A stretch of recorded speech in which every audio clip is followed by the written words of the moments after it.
अप्पी आमची कलेक्टर या मालिकेच्या पुढच्या काही भागांमध्ये आपल्याला पाहायला भेटणार आहे की अप्पीच्या चाव्यांमध्ये जो साबण अडकलेला असतो तो तिला फुईआजीजवळ दिसतो.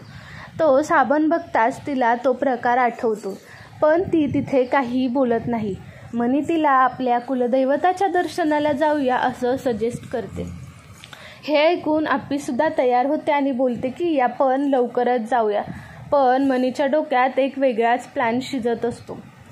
अप्पी अर्जुनला जाऊन घडलेला प्रकार सांगते. अर्जुन त्याच्यावर लक्ष ठेवूया असं म्हणतो. थोडाच दिवस गेल्यानंतर अप्पी फुईआजीचा मान राखून म्हणते की ठीक आहे, आपण आज कुलदैवताच्या दर्शनाला जाऊया. असं म्हणताना मनी एक वेगळा प्लॅन बनवते.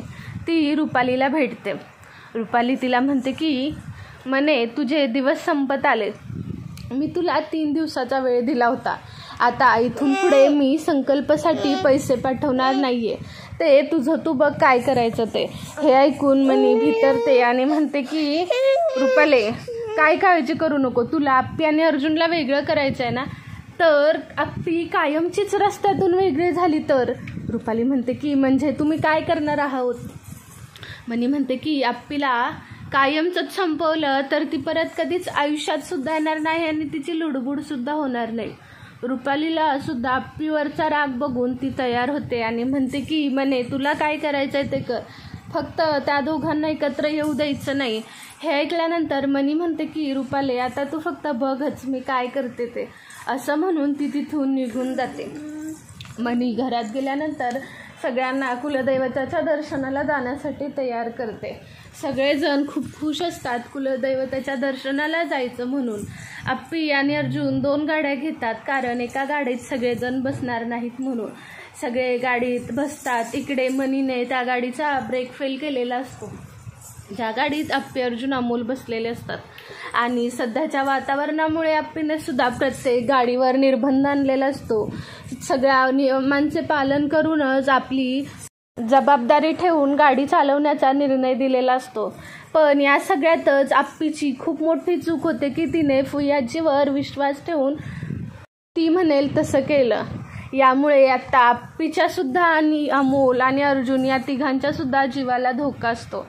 सगळेजण खूप खुश असतात घरातून निघताना, पण या थोड्याच वेळात सगळ्यांच्या सुद्धा आनंदावर विरजण येणार असतं. मनी काहीतरी कारण काढून आपण येत नसल्याचे सांगते आणि घरीच बसते. इकडे अर्जुन जायला निघतात. मनी घरात बसते आणि म्हणते की अप्पे, आज तुझा शेवटचा दिवस. तुझी खूप खपवून घेतलं. आता तिकडच्या तिकडच स्वर्गवास लाभेल तुला. असं म्हणून मोठ्या मोठ्याने हसत असते, कारण तिचा आनंद गगनात मावत नसतो. इकडे अप्पी, अर्जुन, अमोल खूप हसत खेळत निघालेले असतात. पण थोडाच वेळ गेल्यानंतर अर्जुनला कळतं की आपली गाडी ब्रेकचं काम करत नाही आहे. हे अर्जुन बघून पॅनिक होतो आणि अप्पीला सांगतो की अप्पे, काहीही करून आता आपल्याला गाडी थांबवली पाहिजे, गाडीचा ब्रेक काम करत नाही आहे. अप्पीसुद्धा खूप पॅनिक होते आणि रडायला लागते. अर्जुनला सांगते की अर्जुन, प्लीज काही कर, गाडी थांबव, आपल्या अमोलला काही नाही झालं पाहिजे. अर्जुन म्हणतो की हो अप्पे, तू काळजी करू नकोस, मी बघतो कसं काय करायचं ते. हे बघून अप्पी खूप पॅनिक होते. तिला काय करावं असं सुचत नाही. ती अमोलला मांडीवर घेते, खूप जोराची मिठी मारते आणि बसते. अर्जुनच्या डोळ्यातून पाणी येतं. अर्जुन आपल्या मनात म्हणतो की काय नियती, कधी तर आम्हाला एकत्र आणलं. अगं, देवाच्याच पाया पडायला निघालेलो, मग असं का झालं, तू असं का करतेस, किती परीक्षा घेणार आहेस आमची. असं म्हणून अर्जुन गाडी थांबवण्याचा प्रयत्न करतो. मागे सगळेजणांना कोणालाच माहीत नसतं की अप्पी अर्जुनच्या गाडीचा ब्रेक फेल आहे. दिप्या हे लोक सगळे वेगळ्या गाडीत बसलेले असतात. त्यांना काहीच कळत नाही की अप्पी अर्जुनसोबत काय चाललंय. इकडे थोडा वेळ गेल्यानंतर अर्जुन एक छोटं झाड बघून त्याला गाडीला धडक देऊन थांबवण्याचा प्रयत्न करणार असतो. पण त्यामुळे कोणाच्या तरी जीवाला धोका होऊ शकतो हे त्याला माहीत असतं. अप्पी म्हणते की अर्जुन, माझं काही झालं तरी चालेल, पण काहीही करून अमोलला वाचव, त्याचं पूर्ण आयुष्य पडले रे. अर्जुन म्हणतो अप्पे, तू काळजी करू नको, आपल्यापैकी कोणाला काहीही होणार नाही, तू विश्वास ठेव. अप्पी सरळ रडत असते. दिप्या आप्पीला फोन करतो पण फोन काही लागत नाही.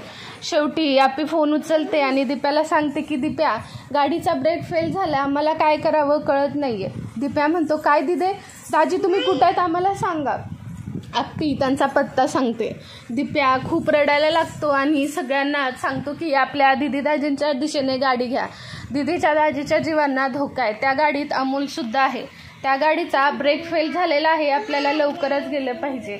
या सगळ्यात दिप्या म्हणतो की हे नक्की मुद्दाम कोणीतरी घडवून आणतंय, नाहीतर गाडीचा ब्रेक फेल होणं हे शक्य नाही.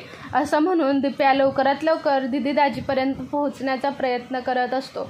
इकडे अमोल खूप भिलेला असतो. अमोल तरी पण अर्जुनला धीर देत असतो की बाबा काही होणार नाही, तुम्ही काळजी करू नका. हे बघून अर्जुनला रडू येतं.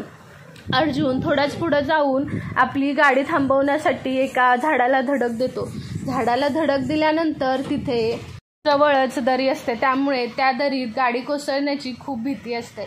अर्जुन कसा तरी गाडीतून उतरतो आणि अमोलला बाहेर काढतो.